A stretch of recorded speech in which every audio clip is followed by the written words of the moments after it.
Alors, bonjour à toutes et à tous.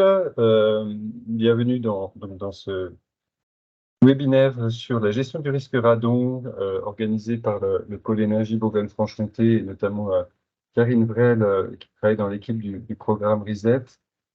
Donc, ce webinaire qui est à destination spécifiquement des établissements sanitaires et médico-sociaux de Bourgogne-Franche-Comté. Euh, Ce webinaire a été organisé dans le cadre de la Journée européenne du risque radon, qui est lieu le 7 novembre, et qui permet, ces journées européennes, de mettre en avant ces thématiques ou ces enjeux du risque radon. L'ASN a aussi programmé, ou en tout cas mis en œuvre une vidéo qui est plutôt pour le grand public, hein, pour sensibiliser sur ce risque que vous sera présenté par la suite.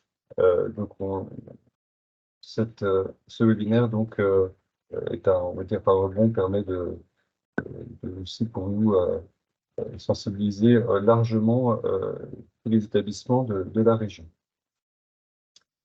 Les objectifs donc, de cette séquence, c'est déjà de comprendre ce qu'est le radon, ce risque naturel. Donc, Sylvain Andrès du CEPN qui se présentera et présentera sa structure, interviendra donc sur déjà le b.a.-ba, c'est quoi le radon? Sur les enjeux sanitaires, bien les connaître et puis les réglementations applicables alors c'est établissements sanitaires et médico-sociaux et pas que SMS, établissements sociaux et médico-sociaux, hein, c'est beaucoup plus large, hein, puisque là, on parle des 1200 établissements de Bourgogne-Franche-Comté, mais qui est valable aussi dans d'autres régions, hein, mais donc, on est bien sanitaires et médico-sociaux pour la cible. Donc, ce sera Elodie Ostruy de l'ARS qui donc interviendra. Et puis, je reprendrai la parole plus spécifiquement dans le cadre du programme RESET, c'est comment intégrer des projets de rénovation ou dans l'exploitation de son bâtiment, de ses équipements, pour faire des économies d'énergie, puisque c'est le cœur du programme. Comment on prend en compte ce risque naturel. Donc, en gros, rénover, faire des économies d'énergie, oui, mais en prenant en compte, bien sûr, les enjeux sanitaires. Alors, plein d'enjeux quand on fait ces travaux-là, mais aujourd'hui, on est sur ce sujet. Au programme, donc, le radon, qu'est-ce que c'est? Quel est ce gaz? Donc, je vous parlais de Sylvain, donc du CEPN, enjeux sanitaires, réglementation applicable à ARS, et puis le pôle énergie, donc, qui interviendra, et notamment l'accompagnement aussi pourra être apporté par Karine dans notre équipe sur ce risque dans vos opérations. Et puis des temps de questions-réponses qui seront d'ailleurs proposés après chaque séquence. Voilà. Donc, on vous remercie par avance pour votre participation active aussi et aux échanges qui auront lieu tout au long de ce webinaire. J'en profite aussi pour remercier Sylvain et Elodie pour leurs interventions. Donc, le webinaire est enregistré comme d'habitude. Si vous suivez régulièrement nos actions, on a une playlist sur la chaîne YouTube du Pôle Énergie. On retrouve d'ailleurs tous les supports des différents webinaires qui ont été organisés. Donc, ils seront disponibles sur le site du Pôle Énergie et puis par mail. On vous enverra les liens qui vont bien et les supports en pièces jointes. Votre caméra et votre micro sont coupés. Ils pourront être activés éventuellement si vous précisez certains points ou certaines questions. Et puis, il y a le chat habituel. Donc, nous pourrons relayer les questions aux intervenants. N'hésitez pas aussi, ça peut être pour nous un plus de vous renommer, puisque parfois, on a des difficultés pour identifier les personnes ou les structures qui sont présentées. Donc, nous vous invitons aussi à vous renommer sur Teams.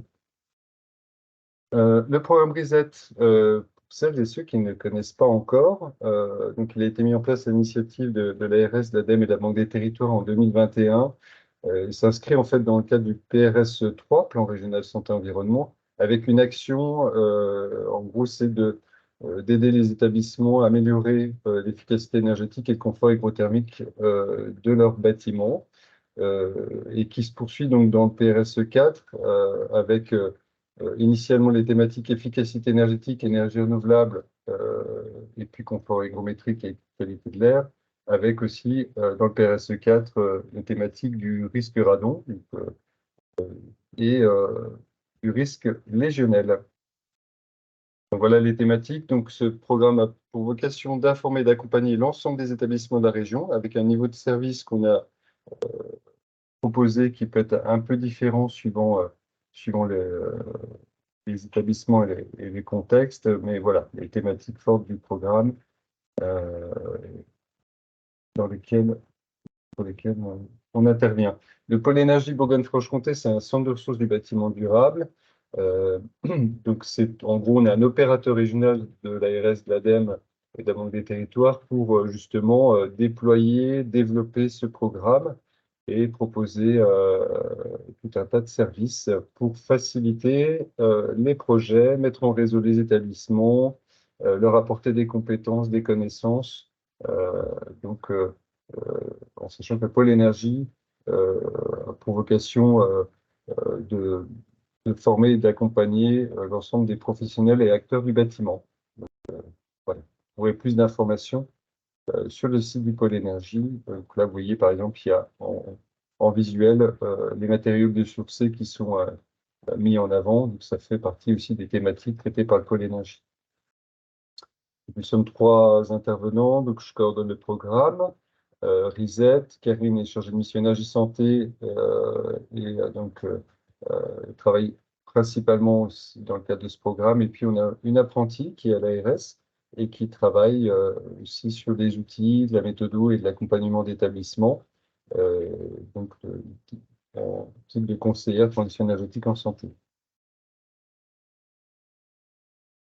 Le panel d'action, les services qui sont proposés, oui, ils sont multiples, puisqu'effectivement, que ce soit sur du coaching, du conseil individuel, on peut aussi mettre en place pour, on va dire, massifier des actions collectives, dont les formations, ces webinaires thématiques comme aujourd'hui, et puis on développe aussi tout un panel d'outils et de la mutualisation d'outils pour accélérer, on va dire, la transition énergétique et écologique. Et puis, depuis 1 an et demi, un petit peu plus d'1 an et demi, bientôt 2 ans, on coordonne un nouveau réseau de conseillères transition énergétique et écologique en santé qui sont recrutés dans des groupements d'établissements sanitaires et médico-sociaux, et ce qui permet de déployer en fait le programme. Nous on considère comme ça permet d'accélérer en fait le développement du programme et des projets grâce à ces nouveaux professionnels qui viennent en appui des directeurs, directrices d'établissement, responsables patrimoine ou responsables de services techniques, par exemple,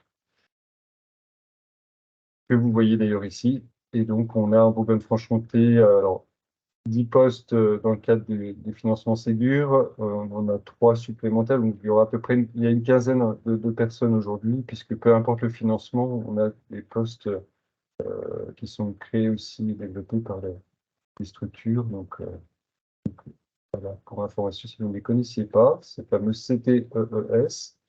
Nos partenaires, je vous en ai parlé, l'ARS, l'ADEME, la Banque des Territoires, historiquement, la CNSA pour l'animation de ce réseau, justement de conseiller, et l'ANAP, qui est un partenaire fort, partenaire plutôt, on va dire, technique, avec lequel on travaille régulièrement sur des publications, mais aussi sur l'animation de ce réseau. Et vous retrouvez tout un tas d'informations sur notre site internet dédié, au programme Reset. Là, vous avez le lien. Vous trouverez plus en détail les programmes, les thématiques traitées. On a aussi une boîte à outils où vous retrouverez des documents ressources, des modèles de cahier des charges, des fiches thématiques, et puis prochainement des chiffres clés eau énergie pour pouvoir vous situer par rapport à des moyennes régionales de consommation d'eau et d'énergie, et puis des dépenses. Et nous vous invitons fortement, si ce n'est pas déjà le cas, à devenir membre du réseau. C'est gratuit, il suffit de vous inscrire pour entrer dans cette communauté de professionnels qui, au sein de leur établissement, veulent justement mettre en place des actions d'efficacité énergétique tout en considérant les enjeux sanitaires. Voilà, puis de l'actu, bien évidemment, sur les actions et autres. je n'ai fini pour la présentation du programme Reset. Sylvain, du coup, je te laisse la main pour partager ton écran et te présenter, etc. Enfin, voilà. Merci beaucoup David pour cette introduction. Donc, moi je vais pas me, enfin, je vais me présenter très très brièvement, pas vous surcharger avec ça. Donc moi je suis Sylvain Andrès, je suis ingénieur en génie atomique et puis je suis chargé de recherche en radioprotection. Donc j'espère que vous voyez mon écran. Peut-être David, si tu peux faire juste un signe de tête comme quoi tu vois vois Je effectivement vois ton l'écran. écran, mais il est en Ok, mode encore présentation. Si tu peux le mettre ok, en ouais. mode diapo. Toujours le jeu de la technique qui se fonctionne toujours à l'essai, il faut quand même le dire. Et puis c'est vraiment durant le... Et là j'ai l'ordinateur qui est bloqué, forcément. Et sur double écran, peut-être, non, Sylvain? Parce que parfois, ça arrive qu'on ait des modes présentateurs et puis en parallèle. Ah, bah, parfait. Ok, ouais, sinon C'est c'était très bien. prévu juste pour perdre 2 minutes. Bon, donc je vais enchaîner tout de suite peut-être sur les objectifs de la présentation. Donc ça c'est peut-être le point important qu'il faut noter. Donc là, je suis sûr que tout le monde est en train de noter. Donc ouais, les objectifs de cette présentation, c'est de vous donner quelques informations sur la radioactivité, donc phénomène intriguant parfois, anxiogène surtout, très souvent, et de vous replacer ça un peu dans un contexte historique. Donc ça va être un petit peu comme un cours de physique à l'ancienne. De comprendre en particulier au sein de toute cette radioactivité ce qu'est le radon, quelles sont ses caractéristiques un petit peu particulières et comment sa radioactivité à lui, l'exposition qu'il implique, qu'il induit, s'inscrit au sein de la radioactivité, j'ai envie de dire, générale. Et puis de vous donner, en fait, par le biais de cette présentation, un peu des éléments de contexte sur un peu la géologie, un peu des éléments de vocabulaire qui vont vous permettre d'appréhender l'origine, le pourquoi de la réglementation, en fait, pourquoi vous êtes là aujourd'hui, le pourquoi de la réglementation applicable dans les établissements recevant du public et aussi les moyens d'en tenir compte. Et donc, au bout du compte, cette présentation, c'est un petit peu une introduction à tout le reste, à ce qui va être vraiment présenté par l'Agence régionale de santé et ensuite par les actions plus visées dans le bâtiment. Voilà. Donc, alors, la radioactivité. Il faut tout d'abord que vous envisagiez que la radioactivité, c'est un phénomène qui est très récent, puisque ça a grosso modo, ça fait à peu près 120 ans qu'on a découvert ce phénomène, donc il est très probable que vos arrière-grands-parents, en tout cas mes arrière-grands-parents, n'avaient pas entendu parler du phénomène. Alors, tout a commencé de façon vraiment assez confidentielle, si je puis dire, dans un laboratoire. C'était même un sujet de thèse, en fait, qui a démarré en 1897. Donc, dans un laboratoire de physique à la Sorbonne, on avait, en termes de contexte, il y avait un savant français, Henri Becquerel, qui en 1896, il avait remarqué un truc, c'était que des minerais contenant de l'uranium étaient capables d'impressionner, de voiler des plaques photographiques. Donc c'était l'époque où on n'avait pas les iPhone 12, on faisait des photos avec des plaques photographiques, enfin des plaques de verre pour le coup, sur lesquelles il y avait une pellicule en fait photosensible. Et donc ensuite on imprimait les photos à partir de ça. Et il s'était rendu compte en fait que du minerai contenant de l'uranium était capable, voilà, de voiler de voiler ce film photosensible et donc ensuite, enfin, de marquer ce film photosensible et en résultat des courses, les photos étaient voilées. Bon. Donc c'était un phénomène qui avait été découvert un peu auparavant et donc on a Marie Sklodowska, donc c'était une jeune étudiante russe, enfin elle venait de Varsovie, mais Varsovie c'était la Russie à l'époque, donc jeune étudiante russe, elle entend parler de ce phénomène et puis elle se dit, bah voilà un bon sujet de thèse. Et elle propose à Pierre Curie, donc un physicien, c'était un pur physicien, Pierre Curie français, bah, de tester en fait tous les matériaux connus sur Terre à ce jour et de voir si eux aussi étaient capables d'émettre ces rayons, capables d'imprimer, enfin avaient cette capacité d'émettre ces rayons capables d'imprimer des plats photos. Alors, c'est un bon sujet de thèse, donc ils se mettent d'accord et puis plutôt que de fonctionner avec des appareils des plaques photographiques, un truc un peu long, faut manipuler, ils construisent cet appareillage-là qui est un petit peu, vous voyez, un petit peu bricolé finalement, mais voilà, les grandes petites choses ont des grandes finalités. Donc la radioactivité, ça a démarré avec cette espèce de montage un peu baroque, là, fait dans un hangar en plus, dans le centre de Paris. Et donc cet appareillage-là, en fait, il permettait de mesurer la quantité de rayons, puisque c'était bien des rayons, de la même façon que les rayons lumineux impliquent une plaque photo. Ici, on avait d'autres rayons qui imprimaient les plaques photos. Donc cet appareillage-là, il permettait de mesurer la quantité de rayons qui étaient émises par les différents matériaux. Donc plutôt de fonctionner sur la détection du style il y a pas, là on avait déjà une notion de quantification des rayons qui était possible avec cet appareil. C'est un appareil un peu électrique, je ne rentre pas du tout dans le détail, mais voilà, ils avaient déjà, au-delà de la simple détection, ils s'engageaient déjà dans la mesure de celui-ci. Bon.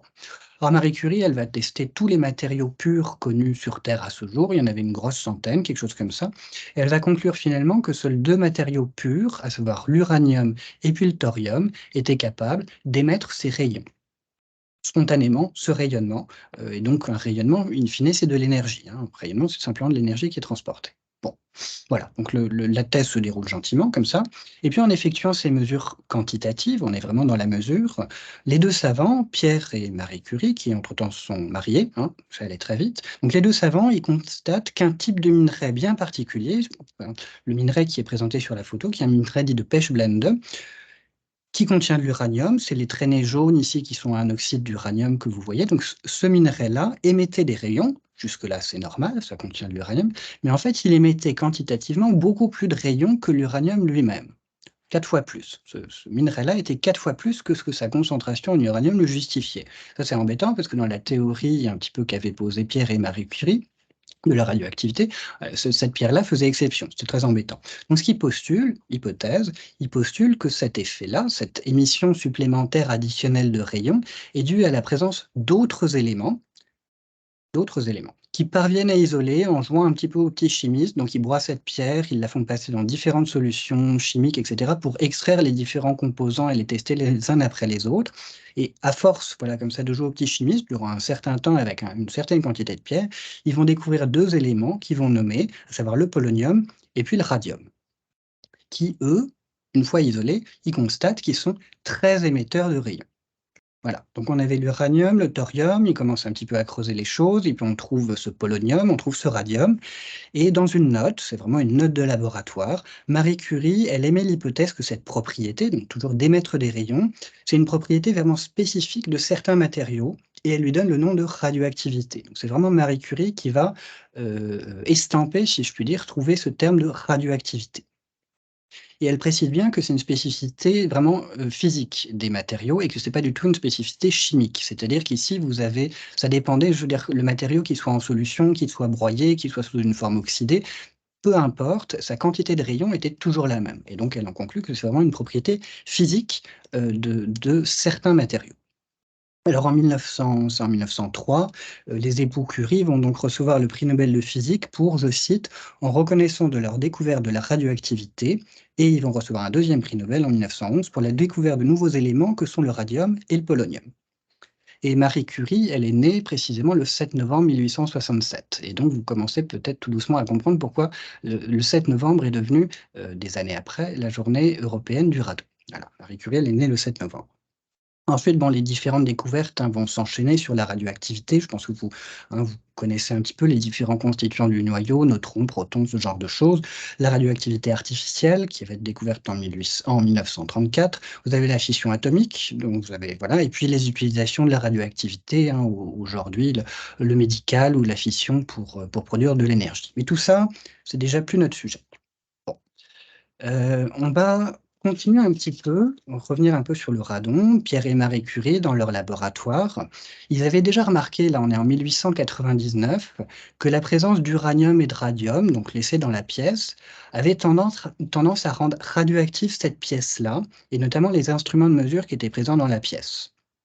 Voilà, donc il publie un article précisément le 6 novembre, mais là ça n'a rien à voir pour le coup avec la journée européenne du radon, c'est juste pour la date, mais il publie un article le 6 novembre 1899 pour évoquer une forme de radioactivité induite. C'est-à-dire que l'uranium ou le radium induirait, comme ça, rendrait radioactifs plus ou moins par contact les matériaux présents dans la pièce et notamment les instruments de mesure. C'était très embêtant pour eux qui faisaient des mesures. Et ensuite, ils avaient des mesures qui étaient faussées, c'était embêtant. Mais donc ils publient un article un peu sur cette radioactivité induite. Et ils avaient également remarqué, que l'air, au-dessus des minerais riches en uranium, semblait être radioactif. l'air, au-dessus des minerais. Notamment les minerais qui étaient laissés un peu dans une boîte ou dans une enceinte en verre, ils avaient remarqué que l'air semblait être radioactif. Et là, j'ai mis un peu dans la petite bulle. Là, je cite vraiment Marie Curie dans un article. De l'avis de Monsieur Curie, donc c'était Pierre Curie et de moi-même, donc Marie Curie, le fait que le radium puisse générer un gaz, là c'est moi qui souligne, est une supposition qui n'est absolument pas justifiée. Voilà, hypothèse, émettre un gaz, c'est pas justifié. Et nous considérons plutôt que ces émanations, là c'est elle qui met les guillemets, hein, mais que ces émanations sont de l'énergie radioactive qui serait stockée dans l'air, bon, mais d'une manière qui demeure actuellement inconnue. Bon, donc ce que dit Marie Curie, en fait, ça reste toujours sur un phénomène d'induction.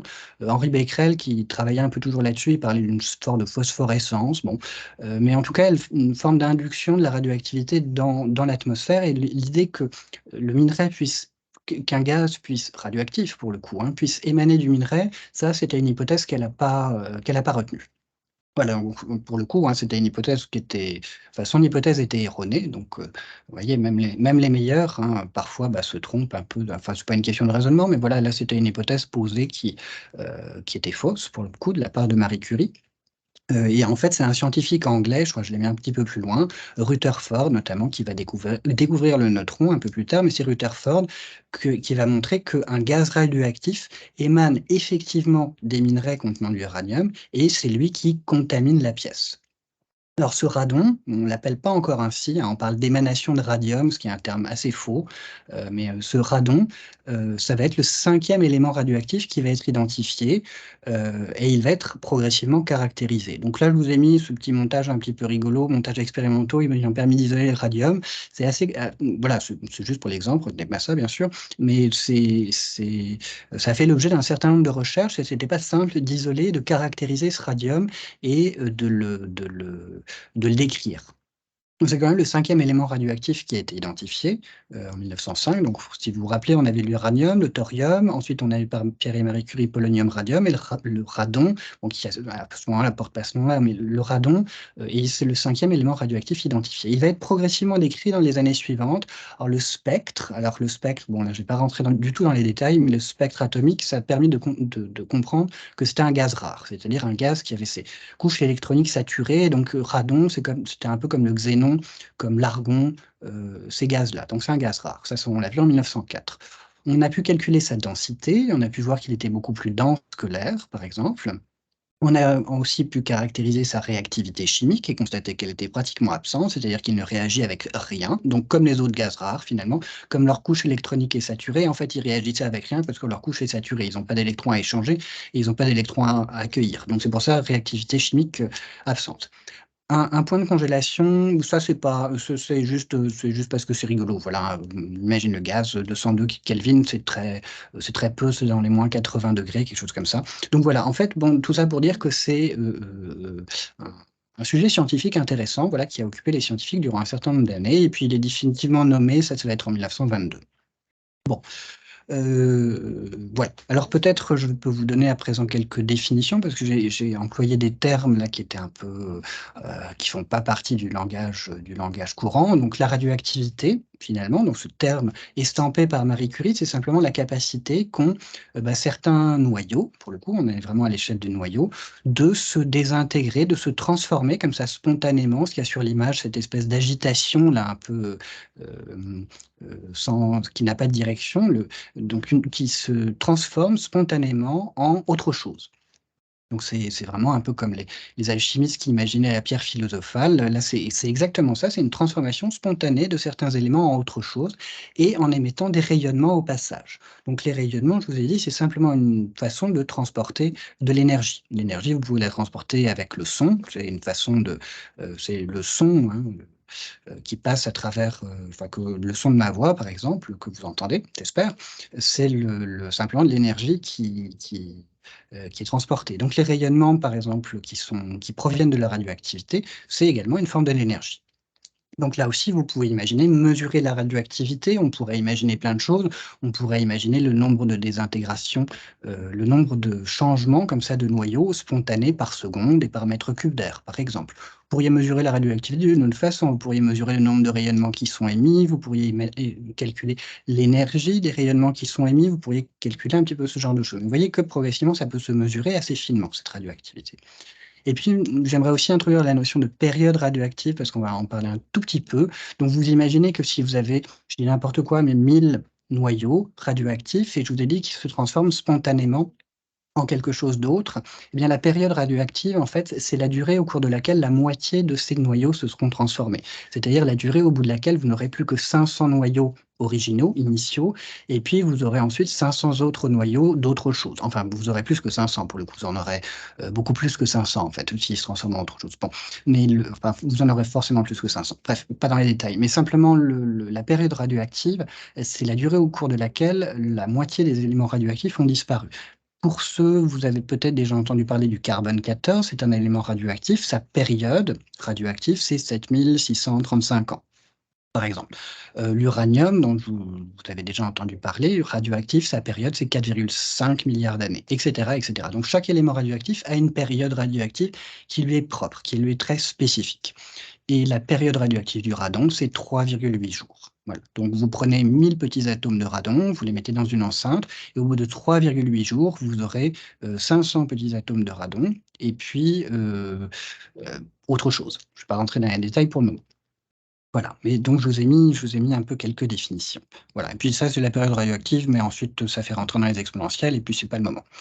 Je vous ai mis une petite image ici. Alors, c'est assez intéressant. Donc, c'est une image qui est prise sur YouTube. Vous voyez, en fait, donc cette pierre, vous reconnaissez peut-être les traînées jaunes. En fait, c'est de l'oxyde de UO3. C'est un oxyde d'uranium. Donc, c'est une pierre de pêche blendeuse, une souris son mot ou un autre truc, style uranite ou quelque chose comme ça. Mais c'est une pierre qui contient beaucoup, beaucoup, beaucoup d'uranium. Donc ça, en fait, ça a été mis, vous voyez les petites traînées, c'est mis dans une enceinte, une boîte quoi, pas forcément étanche d'ailleurs, dans laquelle il y a une vapeur, soit d'eau, soit d'alcool. Ici, je crois que c'est de l'alcool qui est sursaturé. Donc en fait, c'est simplement, une sursaturation si vous pour un petit exemple, donc en fait la paroi, de l'enceinte, elle est très froide. Donc en fait, si, vous mettez un ga pour le coup, vous mettez un alcool, il va se condenser, ou si vous mettez un certain volume, il va se condenser sur les parois froides. L'exemple classique qu'on peut prendre en cette saison, c'est quand vous rentrez dans votre voiture et que vous restez un petit peu, la vapeur d'eau se condense sur le pare-brise, parce que le pare-brise est froid, donc condensation. Là, c'est rigoureusement le même phénomène. Vous avez un gaz, pour le coup, c'est de l'éthanol, qui se condense sur les parois froides. Donc le gaz, très bien, il fonctionne en circuit fermé comme ça, mais vous avez quand même une toute petite partie du gaz qui ne se condense pas. Et par contre, il y a une situation très spécifique, il est à la limite de la condensation. Donc là, il y a quand même un petit jeu. Faut pas toucher à la boîte, par exemple, faut pas donner les coups de pied dedans parce que c'est assez sensible. Mais vous avez dans cette boîte une petite quantité de gaz qui est vraiment à la limite de la condensation. Et alors, il suffira d'une toute petite impureté pour que le gaz saisisse cette opportunité, si je puis dire, pour perdre son énergie. Ça, pour passer d'une forme gazeuse, où il est invisible, à une forme liquide, se condenser, quoi. Parce qu'un gaz, on ne le voit pas, par contre, les gouttelettes, ça, vous les voyez à l'œil nu. Eh bien, le passage d'un rayonnement, je vous ai dit un rayonnement, c'est de l'énergie, bah, celui-ci, en traversant la matière, il va perdre son énergie et créer des ions chargés derrière lui. Et tous ces petits ions, ça va être autant d'opportunités pour le gaz pour se condenser. Et se condenser, chose que vous pouvez voir à l'œil nu. Donc, tout ça pour dire, en fait, ces chambres à brouillard, puisque c'est le terme, c'est un moyen, pas simple, difficile à faire à la maison, mais c'est un moyen de visualiser les rayons de la radioactivité. Donc vous voyez ici un certain nombre de rayons, et c'est encore plus rigolo normalement si je fais passer l'image. Donc il n'y a pas de trucage, hein, je précise que c'est vraiment les rayons ici qui sont émis, par la pierre. Alors peut-être je vais faire une pause. Vous voyez que vous avez vous voyez différentes directions, par exemple, donc ça c'est déjà intéressant. Vous avez peut-être vu qu'il y a des vitesses différentes, donc il y a aussi des énergies qui sont différentes. Et peut-être si on me fait encore passer, ouais, là, il y en a un qui est comme ça. Vous voyez qu'il y en a certains qui vont vraiment tout droit, alors qu'il y en a d'autres qui sont plutôt une forme courbe. Donc une forme courbe, c'est qu'ils vont être, déviés en fait par, un champ magnétique quelconque. Mais en fait, s'ils sont déviés par un champ magnétique quelconque, c'est-à-dire que c'est des particules chargées. Donc ça, c'est des particules chargées, alors que ceux qui vont tout droit, ils en ont strictement rien à faire des champs magnétiques, ça veut dire qu'ils sont pas chargés. Donc vous voyez qu'avec cette petite pierre là, qui contient beaucoup d'uranium, vous avez un certain nombre de différents types de rayons, avec chacun leurs caractéristiques propres qui sont émises. Donc c'est assez normalement, si on peut hop, c'est assez hop, si on peut la lancer. Bon, tant pis. Mais je pense que vous avez vu vous avez compris le phénomène. Je peux à la rigueur le relancer parce que c'est assez intéressant. Donc, comme dit, c'est 100 trucs. Là, on avait une qui était joliment courbe. Donc voilà, là, c'est une façon d'objectiver, comme on dit, la radioactivité. Et donc tout ça, c'est parfaitement naturel, parfaitement normal. Bon, voilà, là j'avais coupé. Donc chambre à brouillard ou chambre à bulles. Donc là, en fait, c'est juste un élément très rapide pour rentrer un petit peu dans la radioprotection, parce que c'est aussi de ça dont on m'a demandé de parler. Donc vous avez vu qu'il y avait différentes caractéristiques. Chaque rayonnement, vous voyez, a un peu ses caractéristiques propres. Certains pouvaient être déviés avec des trajectoires courbes, d'autres allaient tout droit.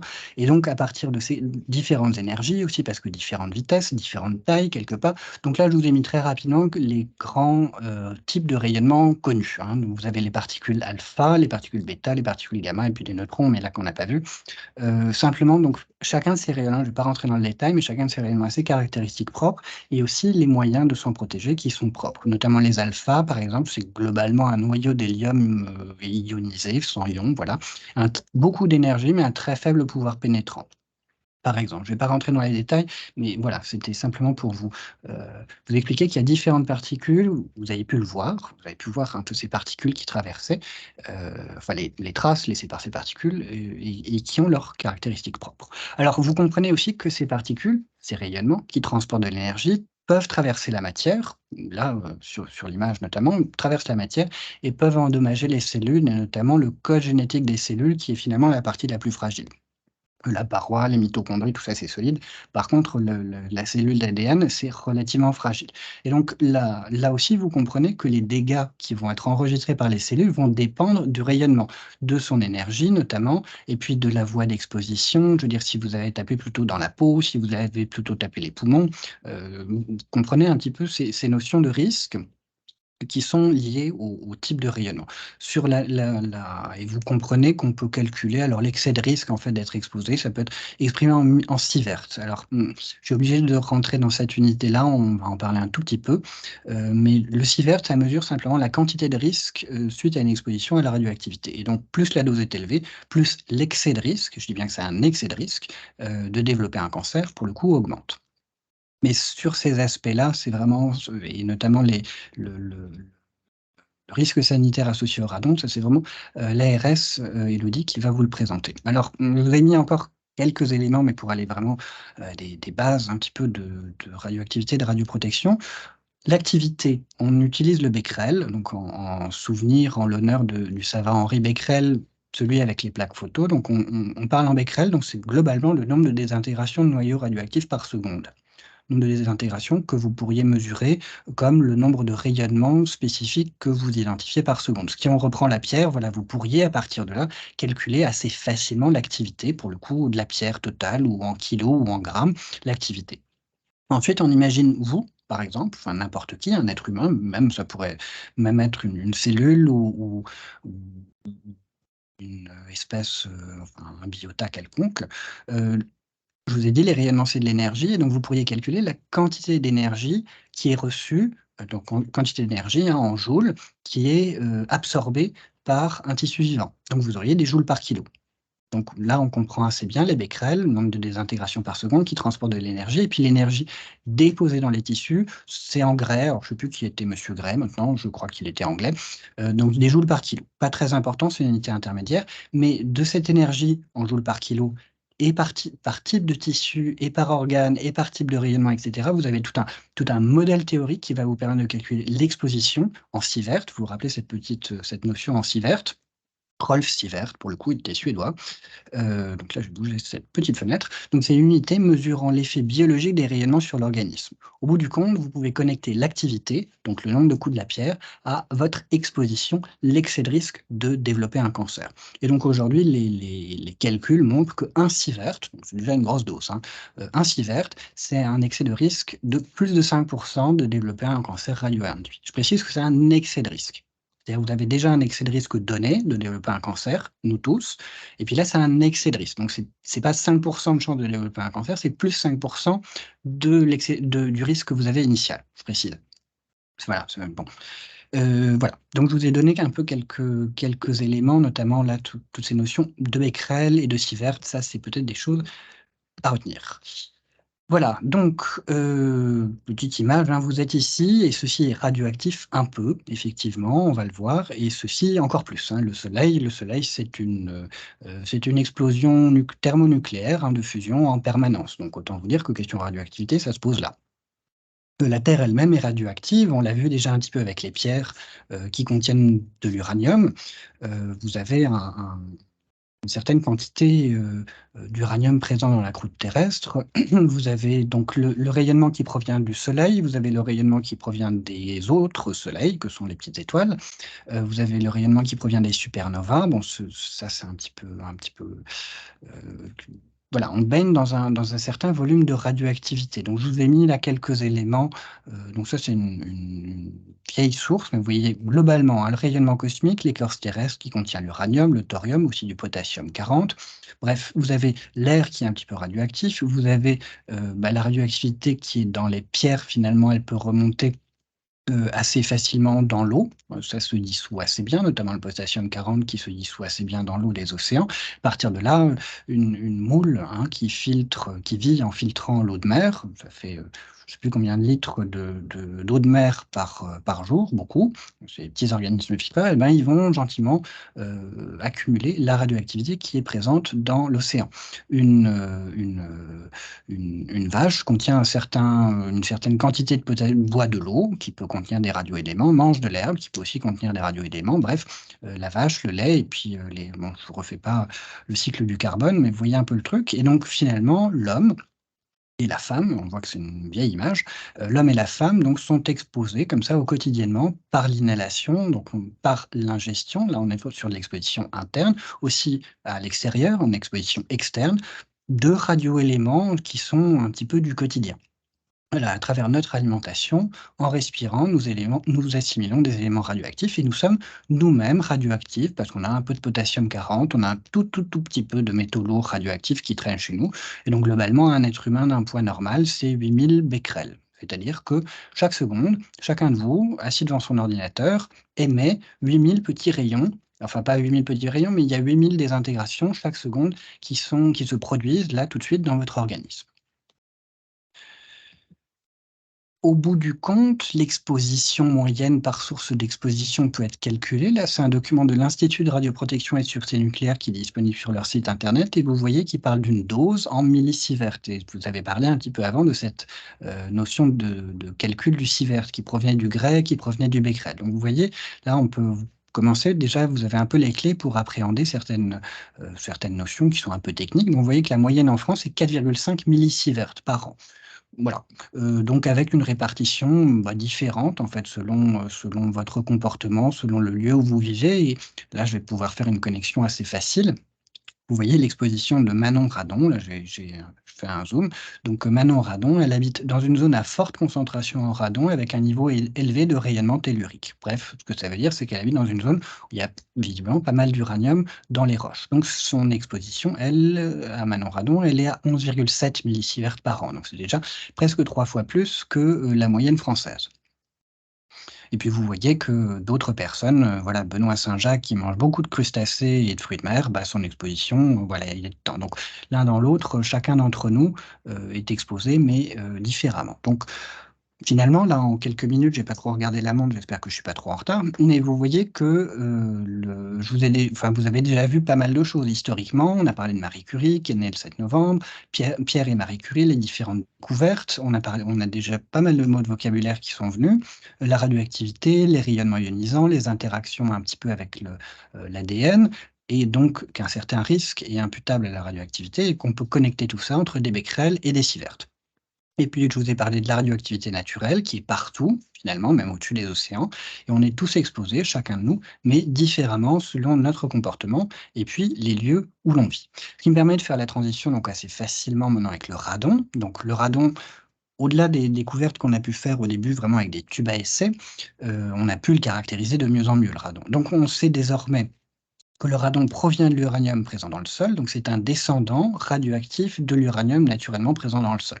Donc c'est vraiment un gaz, et donc là Marie Curie avait vraiment commis une hypothèse totalement erronée. Le radon est bien un gaz qui émane littéralement des minerais de l'uranium, en tout cas enfin de l'uranium en général, et donc en particulier de l'uranium présent dans les roches. C'est un gaz, il est radioactif lui aussi, c'est-à-dire il se transforme spontanément en quelque chose d'autre. Pour le coup, vous voyez des poloniums, du plomb 214, du bismuth 214, à nouveau un polonium 214, etc. Il y a toute une chaîne de désintégration et à chaque fois l'émission de rayonnement. Il est imperceptible, comme beaucoup de gaz, inodore, incolore. C'est un gaz rare, on l'avait vu, il est très peu réactif chimiquement et sa période est de 3,8 jours. Mais voilà, et ça aujourd'hui on le sait, c'est disponible partout, mais au final, c'est des choses qui ont été découvertes, vous l'avez vu, un peu par les savants dans les années 1904-1920. Le radon et ses descendants sont solides. Alors, le radon est un gaz, par contre, ses descendants radioactifs sont solides. Donc, c'est un peu scabreux à imaginer, mais vous avez le minerai qui contient de l'uranium, d'accord? Un gaz radioactif émane de ce minerai, d'accord? Et ce gaz se transforme spontanément avec une période de 3,8 jours et ses descendants, eux, sont radioactifs. Alors, pour le coup, là, ne me demandez pas pourquoi, je ne sais pas, mais ses descendants sont radioactifs et sont solides, surtout. Voilà, donc c'est très bizarre, un gaz qui se transforme spontanément en des éléments solides. Bon, quoi qu'il en soit, il se transforme en ces éléments solides qui sont eux-mêmes radioactifs. Donc, vous voyez, il y a toute une accumulation, finalement, d'énergie qui est émise par le radon. Et puis une unité de mesure qui va être assez logique, assez rationnelle, assez commode. Pour le radon, ça va être le becquerel par mètre cube d'air, c'est-à-dire vous prenez 1 mètre cube d'air, 1 mètre sur 1 mètre, et puis vous comptez le nombre de désintégrations imputables au radon. Et donc ça vous donne la concentration, c'est un abus de langage, mais la concentration en radon dans l'air peut être exprimée comme ça en becquerel par mètre cube. Si on fait un tout petit peu de géologie, mais très rapide, parce que c'est pas du tout ma spécialité, mais juste conceptuellement, hein, là, on zoome, on prend un bon microscope et puis on coupe une pierre qui contient de l'uranium. Donc simplement, c'est pour vous dire que, l'uranium donc qui est émis par les roches, pardon, le gaz radon qui est émis par les roches, hem donc vous avez une roche qui contient de l'uranium, des intégrations, du radon. Ce radon, dans la plupart des cas, il va quand même rester dans la roche parce il va être, vraiment au cœur de la roche, au cœur du cristal de roche. Par contre, vous avez globalement un tiers, un quart de la des du gaz radon qui va être émis dans la bonne direction et qui va être produit, pardon, désolé, je mélange un peu, mais qui va être produit suffisamment proche du joint de grain et aussi dans la bonne direction et pas en direction du cristal pour sortir de la roche. Comme dit, là, on est vraiment zoomé. Et donc, vous comprenez aussi que quelque part, la granulométrie de la roche dans toute cette affaire a son importance. Aussi, la concentration en uranium a aussi son importance pour, heu, déterminer la quantité de radon qui peut émaner d'une roche donnée. Voilà, c'était juste pour vous dire, voilà, la qualité, enfin pas la qualité, mais les caractéristiques de la roche ont vraiment leur importance. Donc là, on était à une maille petite du cristal de roche, le joint de grain. Ensuite, on change à nouveau si on change d'échelle, vous voyez maintenant que les couches géologiques, plus généralement, vont aussi avoir leur influence dans la concentration en radon qui peut remonter à la surface naturellement. Si vous prenez donc ça, c'est une coupe totalement théorique qui fait un joli pot pourri avec, enfin les géologues comme Karine, bon ça les fait un peu hurler, mais c'est juste un modèle. Mais donc l'idée, vous voyez qu'un massif granitique qui contient beaucoup d'uranium, naturellement, c'est comme ça, et bien un massif granitique en 1, eh bien, c'est une forte source, c'est une source importante de radon et donc en 6, vous avez des petites fractures qui vont encore accélérer, la remontée du radon. Donc vous voyez, d'où les flèches rouges. Vous avez ici toutes les conditions qui sont réunies pour avoir du radon qui est exhalé du sol. Voilà. Donc on voit un petit peu les caractéristiques à la fois très microscopiques de la roche et puis très macroscopiques des couches géologiques. Tout ça, ça paramètre de façon différente la quantité de radon qui peut remonter à la surface. Inversement, vous avez en 2 un schiste noir. Alors schiste noir, c'est un mot, c'est pour dire de l'ardoise, par exemple. Là, il y a pas d'uranium du tout et de l'ardoise, c'est étanche, c'est pour ça qu'on fait des toits en ardoise d'ailleurs. Donc le gaz en particulier, il va pas du tout passer. Donc ça, c'est vraiment c'est opaque, si je puis dire, pour la remontée de radon et vous voyez qu'en 5 et en 10, il y a pas de radon qui remonte à la surface. Par contre, vous voyez en 9, vous avez ici une grosse fracture, une faille et donc ça va agir comme une autoroute, hein. C'est le périphérique du radon, qui remonte directement, pouf, voilà, juste au-dessus d'une maison. Mais là, j'ai pas de compétences bâtimentaires, donc ça va s'arrêter là, mais vous commencez un peu à comprendre l'enjeu et si vous remplacez la maison par un hôpital, voilà, vous êtes pile dedans. Autre point aussi assez intéressant, vous avez des grottes là en 4 et 7. Donc là, les grottes, c'est des sympathiques condensateurs pour le radon, hein. Le radon s'accumule bien, bien, bien dans les grottes. En plus, selon les conditions de température à l'extérieur et de pression, ça peut vraiment fonctionner comme des accumulateurs et comme tous les accumulateurs en électricité, d'un coup, ils peuvent se décharger. Si d'un coup la pression, pour le coup, baisse à l'extérieur, par exemple, le radon va bien se décharger, donc vous pouvez avoir une grosse exhalaison de radon. C'est assez notamment à l'embouchure de la grotte, c'est vraiment que là, le radon se concentre le plus, mais bon, c'est pas le sujet, mais bon, c'est intéressant. Et donc voilà, vous voyez que les grottes aussi, même un peu partout, on va dire tous les défauts du sol en tout cas, peuvent, jouer sur la quantité de radon qui remonte à la surface. J'espère que j'ai été clair là-dessus, enfin, que c'était clair pour vous surtout.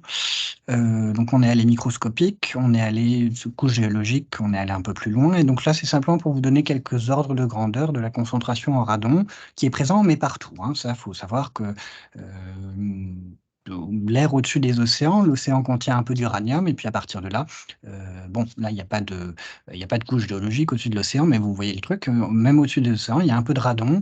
Un volcan, donc un volcan, question faille, question mouvement à l'intérieur du sol, question, gaz qui remonte. Il y a aussi parfois un peu d'eau pas loin.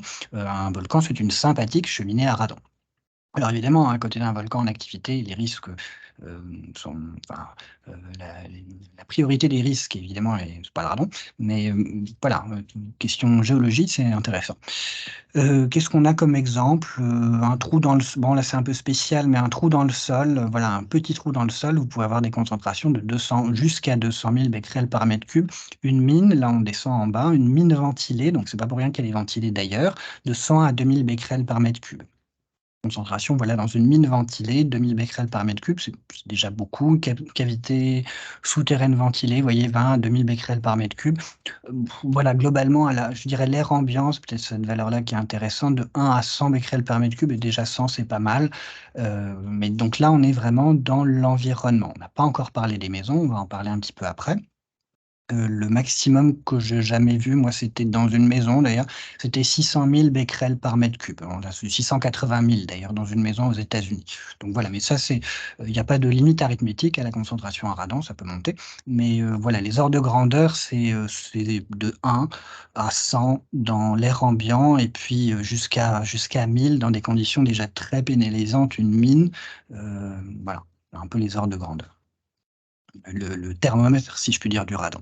Et là, on va commencer un tout petit peu à rentrer dans la réglementation parce que si vous lisez l'article, 1333-29 du code de la santé publique, vous allez lire et là je cite que «Le territoire national est divisé en 3 zones à potentiel radon, définies en fonction des flux d'exhalation du radon des sols». Alors ça a l'air un peu technique comme ça, mais désormais je crois que vous avez un peu toutes les clés pour comprendre. Potentiel radon, on parle du flux en fait, on parle du flux d'exhalation du radon des sols et ça, je vous ai un peu expliqué que ça dépendait, de la caractéristique des roches, vraiment à la maille, microscopique, que ça dépendait aussi des couches géologiques qui sont derrière, de la concentration en uranium des sols globalement et de la capacité que peut avoir le radon à remonter, présence de failles ou pas. Donc, hein, vous comprenez un petit peu donc, là c'est l'Institut de radioprotection et de sûreté nucléaire qui a pu catégoriser, les roches en trois catégories, enfin classifier plutôt que catégoriser, mais classifier en 3 catégories, un potentiel radon faible, un potentiel radon moyen et un potentiel radon élevé. Voilà. Alors si vous prenez une carte géologique de France, vous voyez qu'il y a un certain, Sylvain, je me permets oui? juste d'intervenir, hein. Je ne sais pas si tu encore 2 ou 3 minutes pour ton intervention, puisque l'heure tourne, là, il est midi moins 10. Voilà, pour juste ton information. Je vais Merci. peut-être finir rapidement. Oui. Et donc voilà, donc vous voyez qu'il y a une certaine, perméabilité avec la géologie. Donc si on zoome un petit peu sur la région Bourgogne-Franche-Comté, vous voyez qu'on a essentiellement des zones potentielles faibles et puis des zones à niveau 3. Ensuite, ça va être mais la réglementation, disons, est paramétrée uniquement par, enfin le point d'entrée dans la réglementation est le potentiel radon des formations géologiques et que vous êtes en niveau 3 élevé ou en niveau, faible. Voilà. Donc simplement, alors je vais zapper rapidement ici, simplement pour vous dire que la concentration en radon La façon, vous avez différentes façons de la mesurer. La mesure, de toute façon, le cas échéant, c'est pas vous qui aurez la responsabilité de la mesure, mais on va simplement s'intéresser, je vous dirai juste un mot là-dessus, sur la mesure finalement intégrée. Donc la mesure intégrée, c'est une mesure qui est faite dans le temps, sur une durée assez longue, de 2 à 3 mois. Donc c'est une mesure vraiment de dépistage qui est simplement uniquement pour, détecter la concentration en radon et mesurer, et avoir des conditions de mesure qui peuvent être comparées à un niveau réglementaire. Ce niveau réglementaire qu'on appelle un niveau de référence qui est de 300 becquerels par mètre cube. Donc je vous avais donné quelques ordres, un petit peu de grandeur avant, dans les mines, dans l'extérieur, là, on a une valeur de référence qui est de 300 becquerels par mètre cube. Une valeur de référence, c'est une valeur, comment dire? Pour le coup, qui a un poids réglementaire. Donc simplement, je vais conclure directement ici. Le, hem, j'ai essayé de vous donner, voilà, quelques éléments un petit peu sur la radioactivité en général, sur le radon en particulier. J'ai essayé de vous donner aussi quelques éléments de vocabulaire et de vous permettre de comprendre que le radon était un phénomène naturel, qui était paramétré par un grand nombre de facteurs, donc la quantité d'uranium dans les couches géologiques, profondeur de l'uranium, nature des roches. Néanmoins, tout ça, ça va pas permettre de prédire la concentration en radon dans un bâtiment donné, et voilà, donc c'est vraiment le moment où Karine dirait la multidisciplinarité est importante. On a différentes, casquettes scientifiques et donc moi, ma compétence, on va dire, s'arrête au niveau bâtimentaire et donc c'est là où je vais laisser la parole. Également sur les aspects sanitaires, je vais laisser la parole à l'ARS, qui a, je crois, davantage cette compétence. Voilà. Si vous avez des questions, on verra après. Merci beaucoup. Merci Sylvain. Je vois pas de questions prévues dans le chat. On va enchaîner, je pense, avec l'intervention d'Élodie. On reviendra éventuellement après l'intervention d'Élodie sur s'il y a des questions relatives à ton champ de compétences, Sylvain.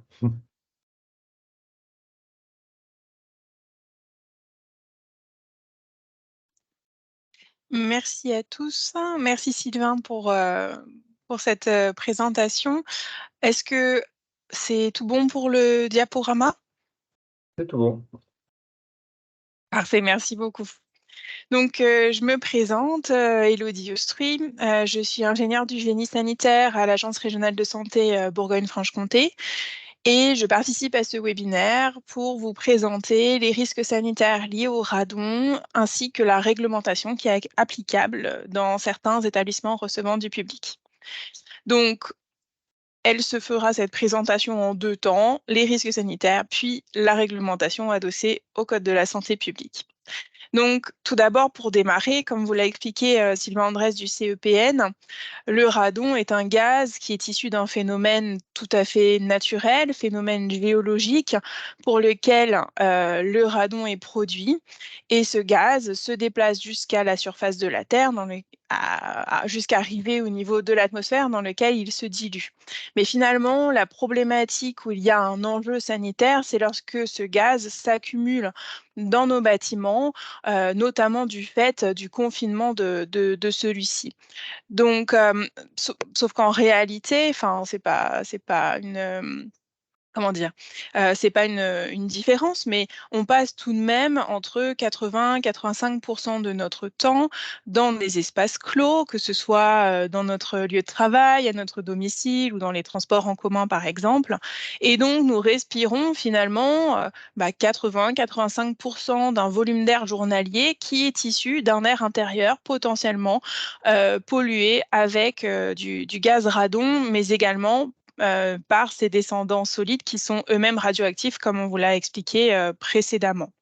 Et c'est donc cet air potentiellement pollué que l'on respire la plupart du temps chaque jour, potentiellement, hein, bien évidemment, qui va finalement être inhalé, traverser notre système pulmonaire et venir jusqu'à arriver à un système alvéolaire, hein, donc jusqu'au tissu mou que constitue cet organe. À la différence, par exemple, du tissu, de la peau qui a une fonction de barrière, là, on est vraiment sur une des cellules qui sont très fragiles, parce qu'elles ont un rôle de perméabilité évidemment, pour capter l'oxygène, retourner le CO2 et donc de ce fait, elles sont, beaucoup plus sensibles. Et les descendants solides, en l'occurrence, qui peuvent se fixer sur les poussières, vont venir se fixer, se déposer sur ces cellules et donc continuer leur activité de radioactivité. De ce fait, ce gaz et descendants produisent donc, comme vous l'a expliqué Sylvain, des rayonnements alpha, donc en réalité de l'énergie. Et cette énergie peut venir provoquer des lésions au niveau de l'ADN. Alors certaines sont réversibles parce que notre corps humain est bien fait, mais d'autres ne le sont pas. Et c'est à partir de ce stade-là, finalement, où s'engage potentiellement un processus de cancérogénèse. Donc c'est la raison pour laquelle le Centre international de recherche sur le cancer a classé le radon comme un cancérigène pulmonaire certain depuis 1987. Donc, les risques sanitaires sont évalués sur la base de nombreuses études épidémiologiques qui ont démarré dans les années 70 sur les populations des mineurs d'uranium, parce qu'on avait rapidement identifié un excès de cancer dans ces populations, mais finalement, dans un second temps, sur la population en général également.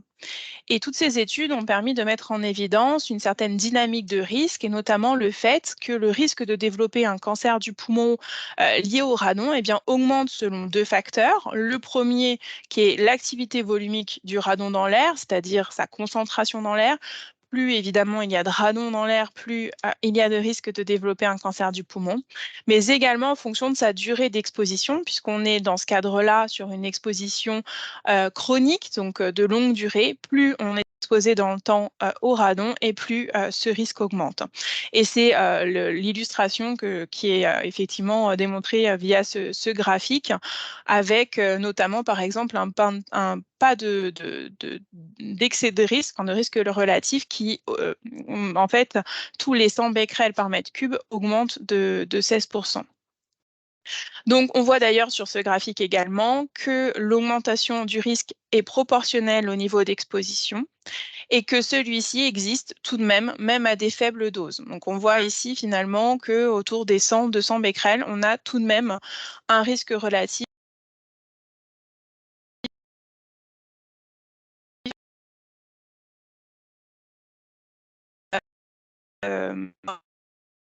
mais voilà, c'est quelque chose qui est important à comprendre.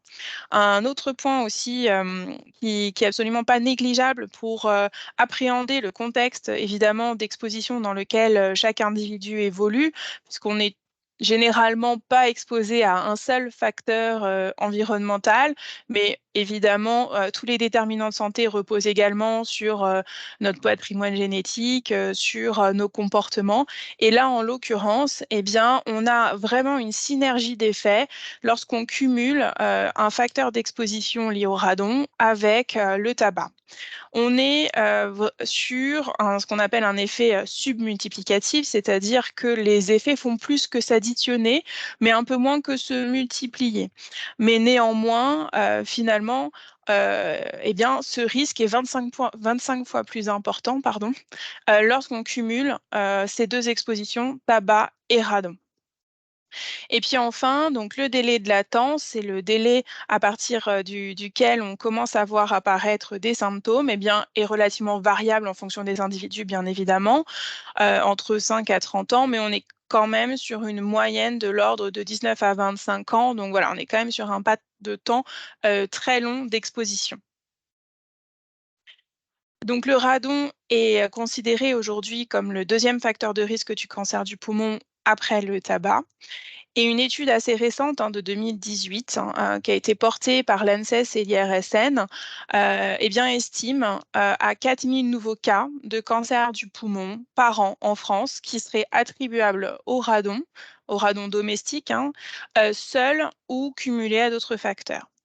Pareil, on est à peu près de l'ordre de 3000 décès liés à un cancer du poumon par an, attribuables au radon domestique seul ou cumulé à d'autres facteurs, ce qui représente tout de même une part de 10% des décès, de décès par cancer du poumon. Et puis, il me permet donc un focus sur l'interaction radon-tabac, parce que comme je vous ai précisé, on est vraiment sur un effet synergique important.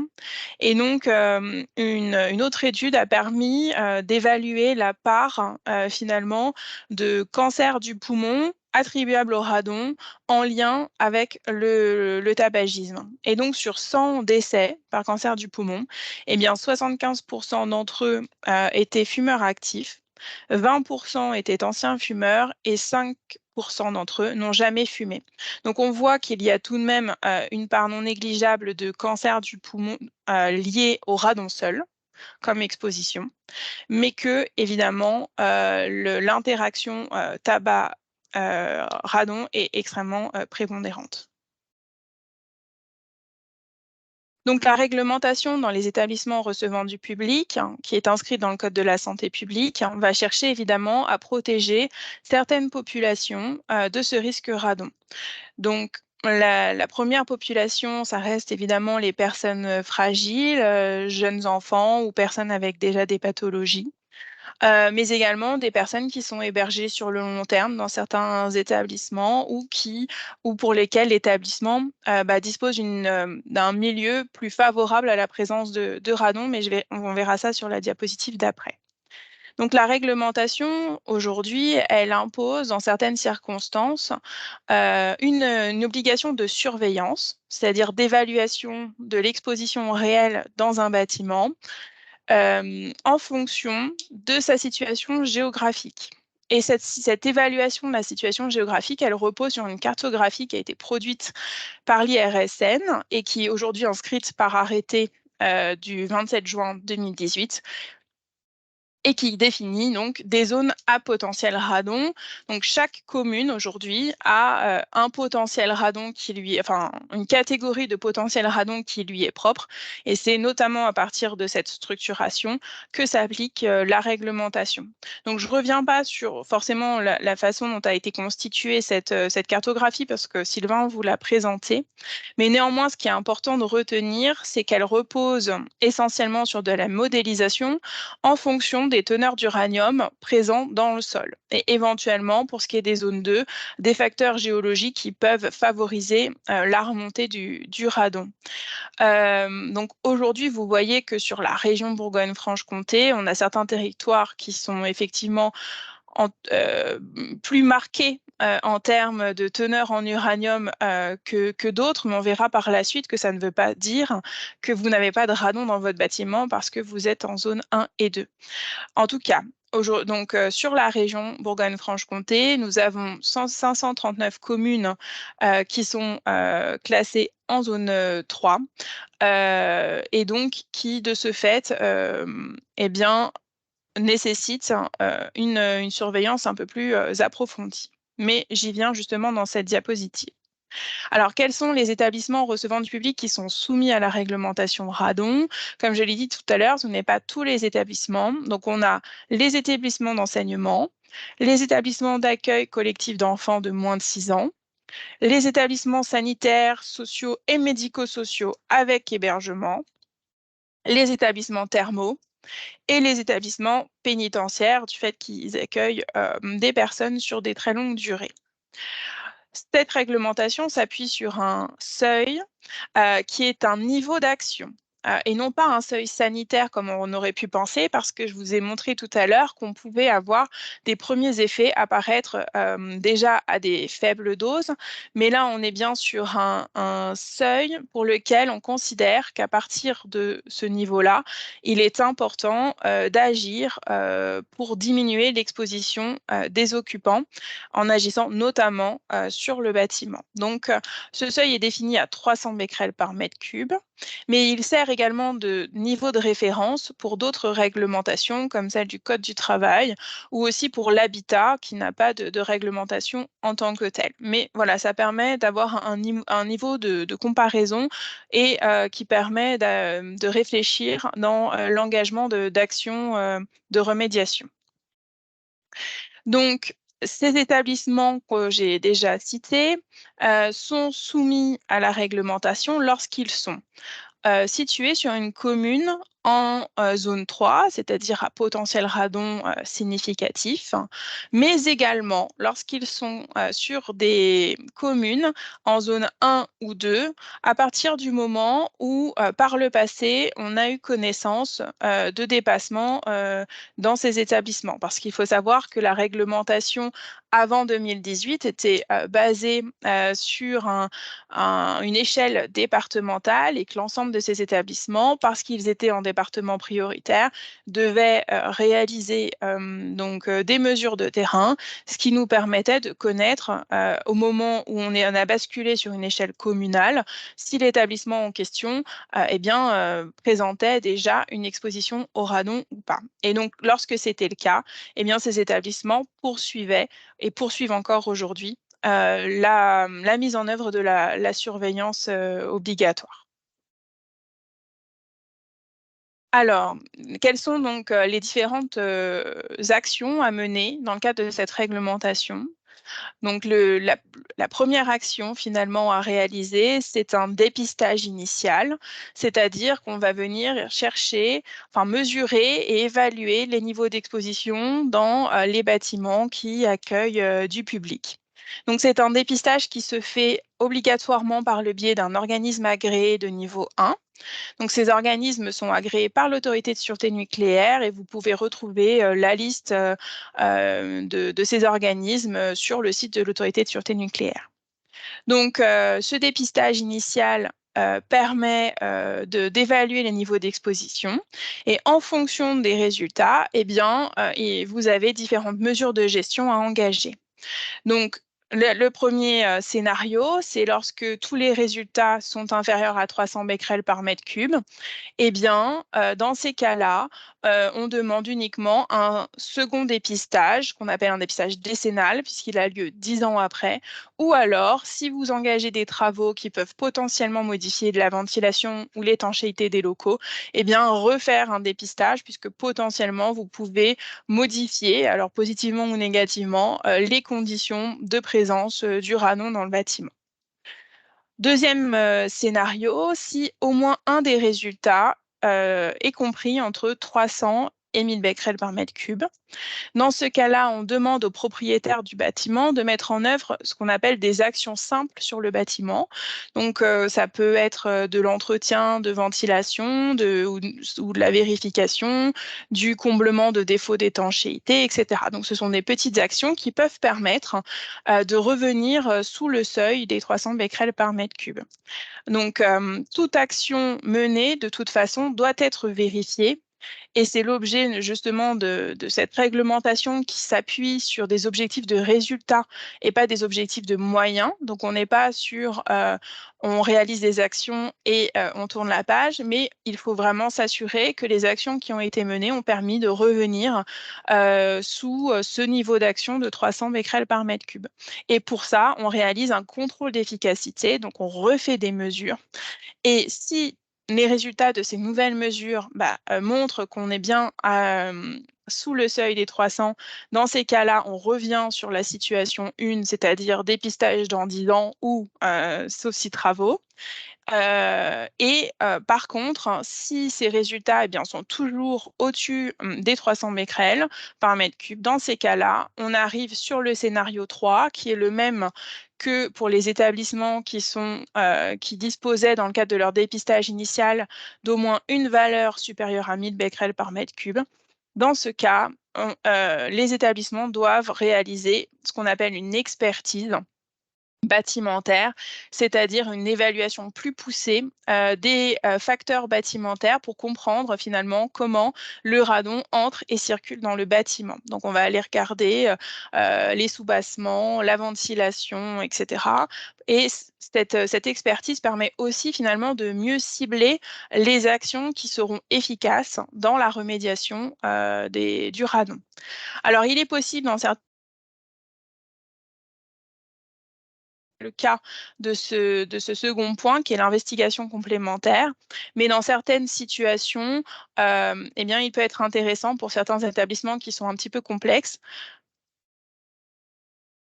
de... Ah,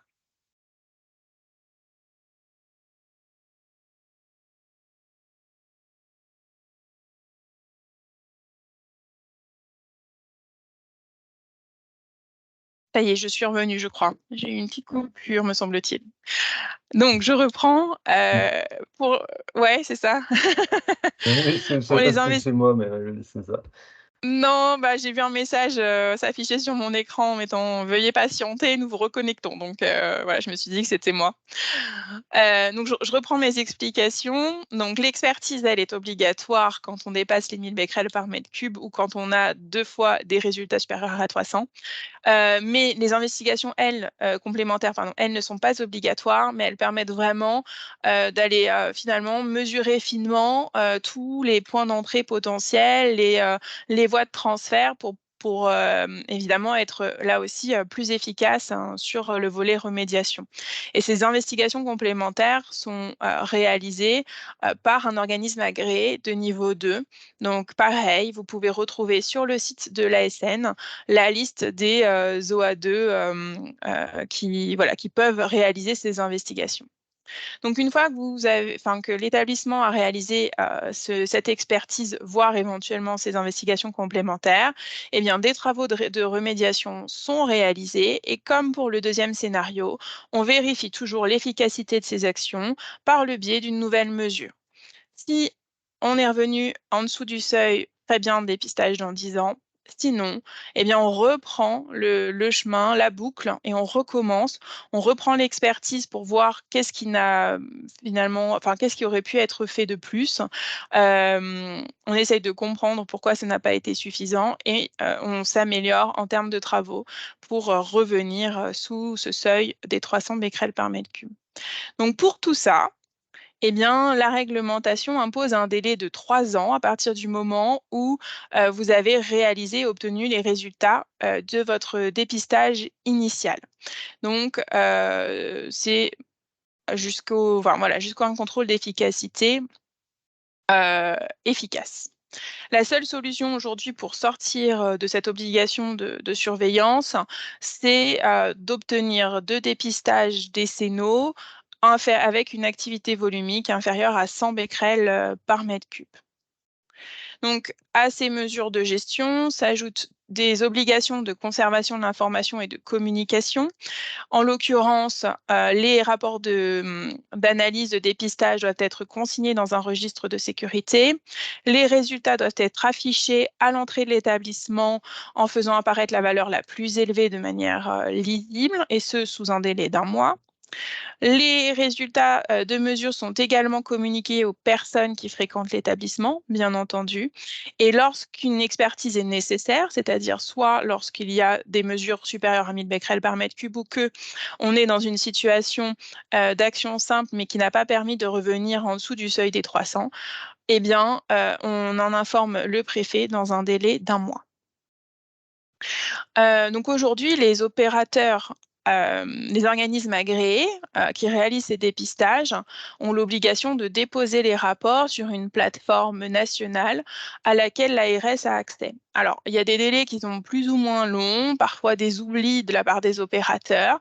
Donc, n'hésitez pas à revenir auprès de nous si vous avez des questions en termes de réglementation ou de tout simplement d'interprétation des rapports, ou de voir l'accompagnement, les conseils techniques en lien avec les travaux de rénovation énergétique, comme le suggérait David tout à l'heure avec le programme Reset. Mais en l'occurrence, côté ARS, nous avons quand même une vision relativement globale de la situation des établissements sur la région. Et donc, je vous propose voilà, une vision assez macro finalement des situations de dépassement au radon dans les ERP. En l'occurrence, on voit donc que évidemment le nombre de RP reste très hétérogène d'un département à l'autre, puisque évidemment c'est fonction du zonage, mais pas que, c'est aussi fonction des précédents résultats de mesure. Donc par exemple, la Saône-et-Loire a un nombre de RP extrêmement important soumis à la réglementation. Et puis vous avez par exemple le Doubs qui finalement, enfin là comme ça, on se dit bah tiens, pourquoi lui il n'a que des établissements en zone 1-2 et pour autant un nombre non négligeable d'établissements soumis à la réglementation, tout simplement parce que le Doubs était un ancien département prioritaire pour lequel les établissements avaient déjà engagé des mesures. Et aujourd'hui, on soupçonne que certains établissements qui se situent notamment dans le Haut-Doubs sont sur des secteurs karstiques et donc seraient également soumis, entre guillemets, à une remontée facilitée par les cavités karstiques et donc potentiellement exposés au radon. Mais néanmoins, il faut bien comprendre aussi par cet exemple du Doubs que finalement on peut, et ça on le voit très bien nous avec les résultats de mesure, avoir deux bâtiments qui sont sur une même parcelle, donc exposés potentiellement aux mêmes conditions de remontée du radon vis-à-vis du sous-sol, mais qui peuvent différer d'un facteur 10 en termes de niveau d'exposition dans le bâtiment, parce que les facteurs bâtimentaires sont extrêmement vont vraiment influencer les niveaux de concentration du radon qu'on va retrouver dans le bâtiment. Un bâtiment qui sera très bien isolé du sous-sol et très bien ventilé va faire sortir le peu de radon qui rentre et donc va avoir des niveaux de radon très faibles. A contrario, un bâtiment qui se trouve juste à côté mais qui est extrêmement perméable et très confiné, enfin, et, en tout cas avec une mauvaise ventilation par exemple, lui va concentrer le radon à l'intérieur de ces espaces. Donc, il est extrêmement important de comprendre que le zonage, comme on le voit d'ailleurs ici et on le verra dans la diapositive d'après, ne se suffit pas à lui-même pour estimer qu'on est ou pas exposé au radon dans un établissement et que le seul moyen de toute façon de le savoir, eh bien, c'est de mesurer. Donc, on est sur un taux de dépistage qui est quand même plutôt bon sur la région. À noter des départements qui le sont un petit peu moins, mais cela s'explique parce que c'était des départements qui n'étaient pas prioritaires par le passé, qui sont entrés dans la réglementation assez récemment, 2019-2020, et donc qui s'engagent voilà, en continu, encore aujourd'hui, sur des dépistages initiaux.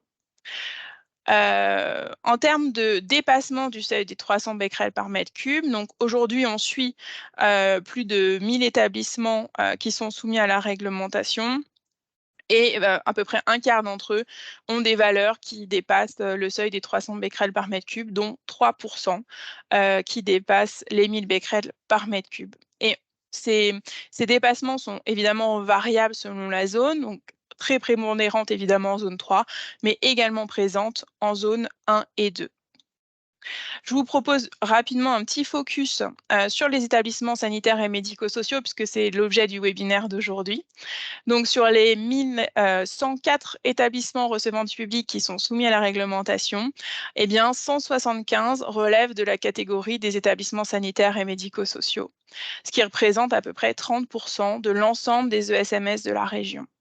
Et donc, on voit donc, sur ce graphique qui est issu d'un bilan de cette année, donc il y reste 12% des établissements qui, pour le moment, n'ont pas encore fait leur dépistage initial. La moitié qui sont tout à fait conformes à la réglementation. Ensuite, vous en avez 22% qui sont conformes et pour lesquels on attend le dépistage décennal. Et puis, vous en avez donc 17% à peu près, moins d'un quart, qui dépassent le seuil des 300 becquerels par mètre cube, dont 4 établissements qui sont dans des situations où on dépasse les 1000 becquerels par mètre cube. Voilà. Donc, en conclusion, par rapport à ce bilan, il faut noter évidemment que ces établissements, lorsqu'ils sont en zone 3, eh bien, peuvent présenter de manière un peu plus fréquente des dépassements, mais pas que, qu'il est important finalement de mesurer pour savoir si on est exposé. En complément également, sachez que au niveau national, dans le cadre du plan d'action radon 4, eh bien, l'IRSN poursuit l'évolution de sa cartographie notamment en se basant premièrement sur les données de terrain, mais également sur une étude spécifique vis-à-vis de l'impact du secteur karstique, notamment sur les zones 1 et 2, comme l'exemple que je vous ai présenté tout à l'heure avec le Haut-Doubs. Et enfin, je termine presque, mais en faisant un pont néanmoins avec la réglementation issue du Code du travail. Pourquoi? Parce que dans un établissement recevant du public, eh bien, certes, on va se préoccuper de la santé des gens qu'on accueille, mais il travaille évidemment aussi des personnels, des salariés qui sont de ce fait forcément eux aussi potentiellement exposés. Et donc aujourd'hui, le radon, eh bien, c'est considéré comme un risque professionnel au titre titre du Code du travail pour lequel l'employeur doit mettre en place des mesures de prévention. Et eh bien, les établissements sanitaires et médico-sociaux font partie évidemment des établissements pour lesquels s'appliquent ces dispositions Code du travail. Et ce n'est pas évidemment que pour les salariés aussi du privé, mais aussi pour les fonctions publiques d'État et territoriales. Donc on est d'ailleurs sur une évolution assez concordante avec celle qui a eu lieu pour le Code de la santé publique, hein, avec donc une évolution en 2018. Alors, ça reste un schéma un peu complexe, mais l'idée, c'est pas de rentrer dans les détails parce que je ne suis absolument pas spécialiste sur la question. Mais néanmoins, pour vous présenter un peu le cheminement, la réflexion d'évaluation des risques qui, finalement, est assez proche de celle qu'on applique pour le Code de la santé publique. Donc, évidemment, cela repose sur une démarche d'évaluation de risque où l'employeur commence par une analyse documentaire. Donc, il va essayer d'évaluer s'il peut y avoir potentiellement un risque dans son établissement, soit en regardant évidemment le zonage de la commune, mais aussi, pourquoi pas, en allant s'informer d'éventuelles mesures qui ont été faites dans l'habitat ou dans d'autres établissements à proximité de son site géographique, ou par peut-être des analyses faites dans l'établissement lui-même par le passé, etc. Donc en tout cas, il va rechercher via différentes sources si potentiellement il peut y avoir un risque sur son établissement, ou en tout cas pour ses salariés. Dans ces cas-là, si c'est le cas, eh bien, il procède à de la mesure pour évaluer les niveaux d'exposition. Dans ce cas-là, pas d'obligation pour le Code du travail de faire appel à un organisme agréé. Il peut poser lui-même des dosimètres et réaliser de ce fait la mesure. Mais enfin voilà, non, il n'y a pas d'obligation dans ce cadre-là.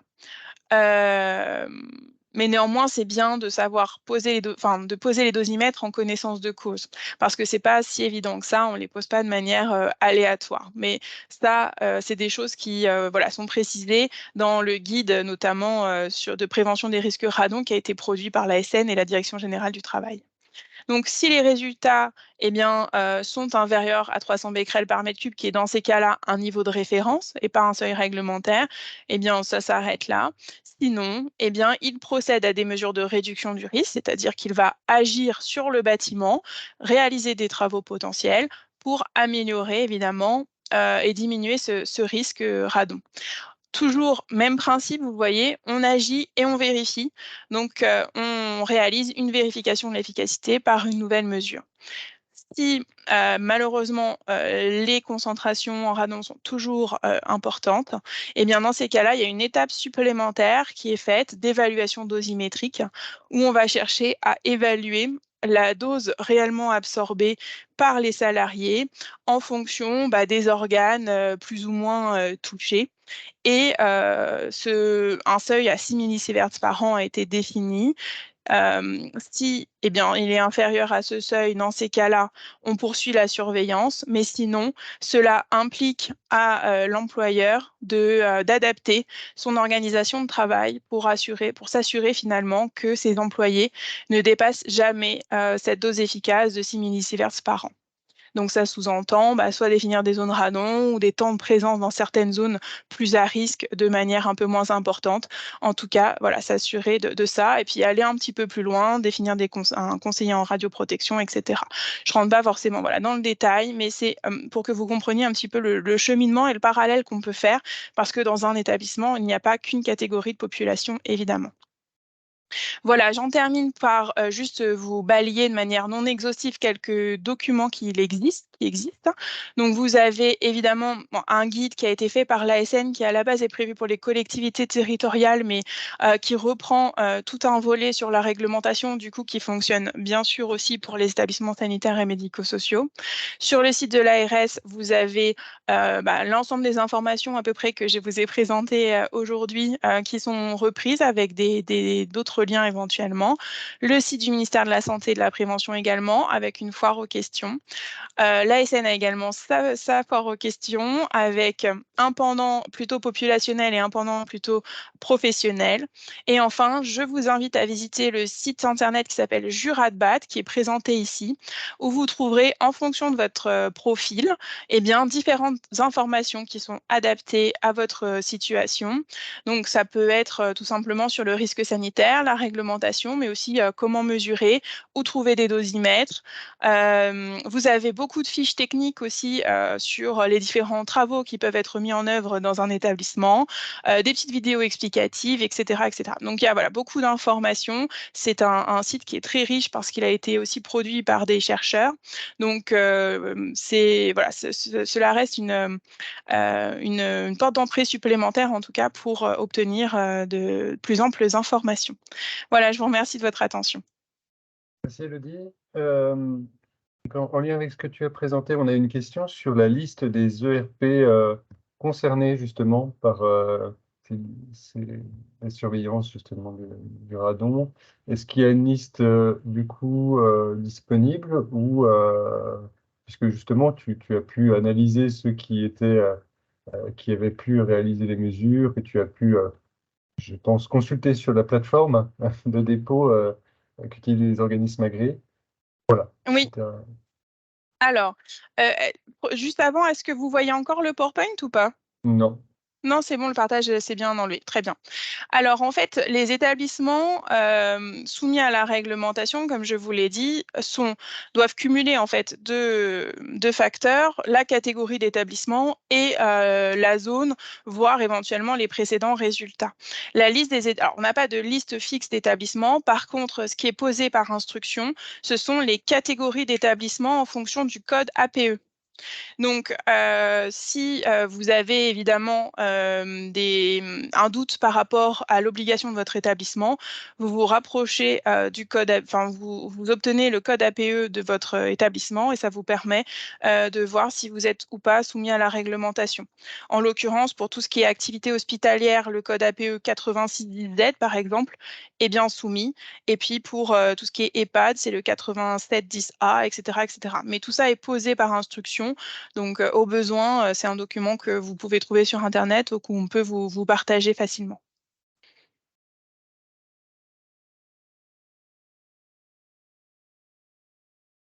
Oui, suivant la commune, etc., il y a des obligations qui sont un peu différentes. On a bien vu, j'en ai un, deux, trois. Et je pense qu'il y a eu ce recoupement, j'imagine, entre le code APE et la commune concernée. Et c'est là où est-ce qu'il y a une liste au niveau de l'ARS, si tu veux, qui est déjà réalisée pour les ES et EMS, Alors, nous, ESMS. on a fait effectivement ce travail de croisement. Mm. Donc, on dispose de la liste des 1104 ERP Mm. soumis à la réglementation. Alors, cette liste peut parfois varier parce que certains des établissements parfois ne font plus d'activité d'hébergement ou tout simplement ferment ou changent de D'accord. destination. Donc, ça, voilà, ça peut varier. Donc, nous, effectivement, on a fait ce travail-là. D'ailleurs, on a, à l'été 2022, relancé les établissements sanitaires et médico-sociaux qui n'avaient pas fait de dépistage ou pour lesquels on n'avait pas eu de suite à une valeur en dépassement.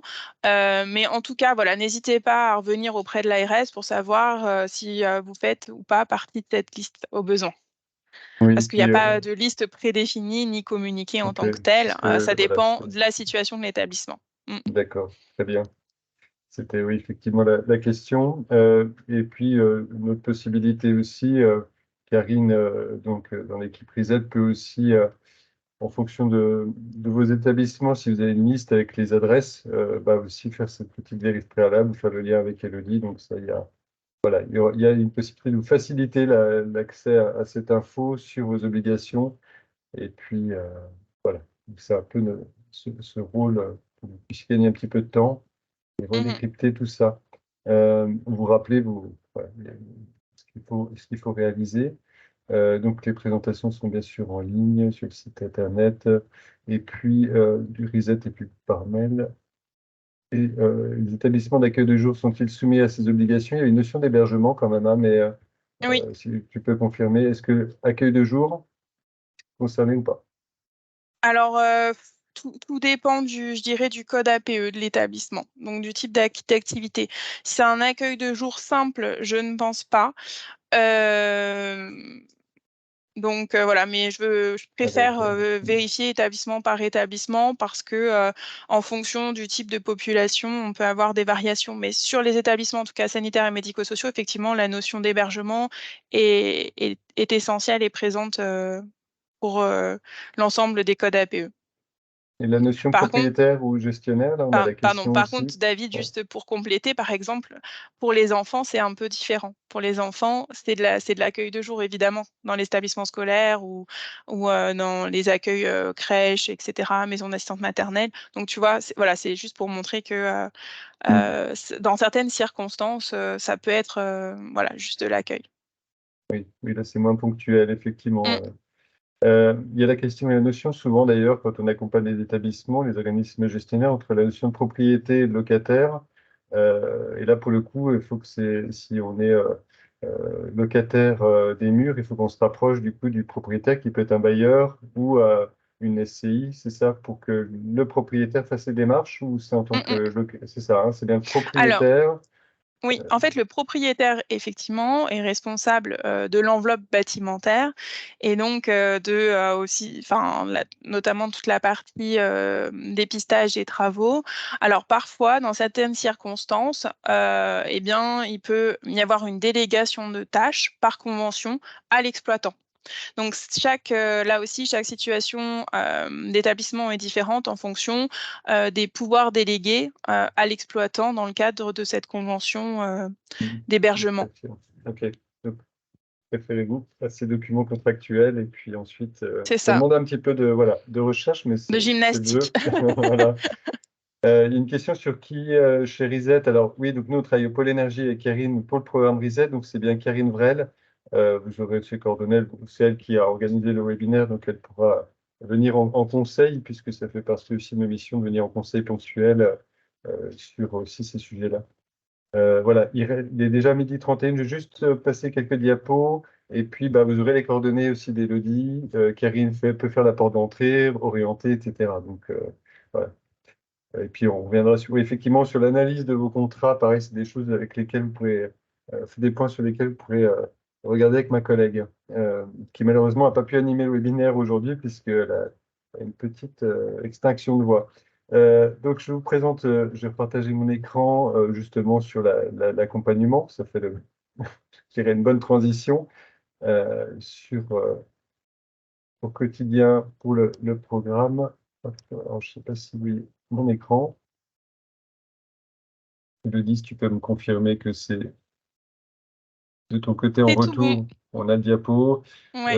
Je vais pas revenir sur ces enjeux-là parce qu'il nous reste vraiment, on a déjà un petit peu dépassé le temps. On voit qu'il y a effectivement des mesures pour pallier ou en tout cas réduire cette concentration de gaz radioactifs. Et ça, on peut venir effectivement plus en appui sur ces sujets-là. À savoir que le pôle énergie forme aussi met en réseau des professionnels du bâtiment. Il y a un vrai sujet aussi, on n'en a pas parlé pendant ce webinaire. Que vous soyez informés, c'est bien, mais aussi de notre côté, au niveau du pôle énergie, il y a des actions de sensibilisation, de communication aussi auprès des architectes, bureaux d'études, concepteurs et entreprises du bâtiment qui sont prévues, donc qui vont être renforcées, qui ont déjà été organisées par le passé. Donc, il est important aussi que les intervenants sur vos opérations soient aussi en capacité de répondre. Donc, s'il y a des travaux de rénovation énergétique, donc il faut bien sûr analyser les résultats, puisque vous devez en disposer, ou si vous n'en disposez pas, bah, voilà, il y a, et ça, Elodie en a parlé, de faire peut-être des mesures préalables à la réalisation de travaux, notamment de ventilation ou d'étanchéité à l'air des locaux, puisque vous avez bien vu le lien très fort entre le renouvellement d'air et puis la concentration du radon. Donc voilà. Et à l'inverse, effectivement, si les mesures avant projet étaient supérieures, il est intéressant de profiter donc des travaux de rénovation pour traiter le polluant. Tout ça, c'est, je pense, assez clair. Et il peut y avoir des actions d'économie d'énergie, c'est-à-dire que là, on n'est pas sur du travaux lourd, mais pour le coup, s'il y a des modifs au niveau des systèmes de renouvellement d'air, hein, on change On passe sur une VMC, c'était une centrale de traitement d'air double flux en remplacement d'un système de ventilation qui existait jusque maintenant. Voilà, il faut effectivement, il y a un intérêt de se pencher sur le sujet du radon et de faire quelques mesures préalables et des mesures post-travaux. Voilà. Et comme disait Elodie, et Karine pourra être là en appui, il y a des modalités de mesure, des dosimètres, comment on les pose, comment on les utilise, en cas d'autocontrôle aussi. Ça, c'est important. Et puis, voilà, anticiper les conséquences. On peut diminuer les débits de renouvellement d'air dans des locaux après travaux. Donc, effectivement, c'est des éléments à prendre en compte puisqu'on diminue le débit pour faire des économies d'énergie en respectant aussi, il y a des seuils réglementaires de renouvellement d'air dans les locaux. Hein. Il y a les règlements sanitaires départementaux, il y a le code du travail avec des débits minimums. Après, les conseillers sur certaines effectivement zones, si en tout cas on conseille de faire ces dépistages-là, d'augmenter les débits quand même. On peut faire des économies d'énergie aussi d'autres manières. Donc voilà, il faut un peu concilier ces deux aspects-là. Voilà, économie d'énergie liée au renouvellement d'air, mais aussi cette question du radon. D'où l'intérêt de mettre en place, en tout cas d'en parler au moment de la programmation du programme technique, si vous êtes sur une opération un peu lourde, avec l'équipe de programmation. Et puis il y a plus particulièrement sur un territoire, Karine a accompagné un établissement justement qu'on appelle un site école pour justement caler une méthode de travail qui puisse être après, et des outils qui puissent être après déployés, communiqués auprès de l'ensemble des établissements de la région. Donc, c'est souvent comme ça qu'on fonctionne. D'ailleurs, dans le cadre du programme RESET, c'est qu'on expérimente avec quelques structures volontaires qui sont fortement concernées par cette question du radon pour justement apporter des connaissances, faire de la mesure, travailler sur l'organisation aussi de la structure, des personnes concernées, puisque ça concerne généralement pas qu'une personne, cette question du radon, mais comme plein d'autres sujets. Et puis, de s'assurer effectivement qu'après travaux, on soit sur un bâtiment qui reste sain pour ses occupants. Et vous avez vu les conséquences. D'ailleurs, Elodie en a parlé très clairement dans son introduction. Donc, l'idée, c'est effectivement de ne pas créer des bâtiments malsains en voulant bien faire. Voilà. Et puis, donc, de partager des retours d'expérience. Il y aura un webinaire, d'ailleurs, d'ici quelques mois, suite à cette expérimentation, pour justement avoir des témoignages de vos collègues, confrères, qui ont travaillé ce sujet-là. Et ce sera intéressant, justement, je pense, d'avoir un feedback direct. Donc, suite à ce premier niveau de connaissance. Voilà, j'espère que les infos qui ont pu être apportées vous aideront déjà à démarrer, en tout cas à planifier un certain nombre d'actions. Ça passe, vous avez vu, par les mesures préalables aussi, de vérifier ce qui est mesuré. Aussi, actuellement, on parlait d'organismes agréés, il faut un peu se remettre dans des documents. Mais voilà, c'est un travail qui peut être intéressant, notamment lorsque vous avez une opération de travaux. Voilà, on va terminer donc sur cette diaporama. Vous voyez qu'on a pour différents types d'établissements des mesures d'accompagnement plus ou moins poussées. Et là, on est vraiment dans la mesure du coaché pour ce bâtiment école, établissement école, pardon. Merci à vous, Sylvain et Elodie. Merci à Karine, ma collègue, hein, c'est elle qui a finalement conçu cette action et l'organiser. N'hésitez pas à revenir vers elle. Vous aurez ses coordonnées. Et puis, je vous souhaite un bon appétit, une bonne journée. Et puis, à très vite pour d'autres webinaires. Merci à tous. À bientôt. Merci beaucoup. Bonne journée.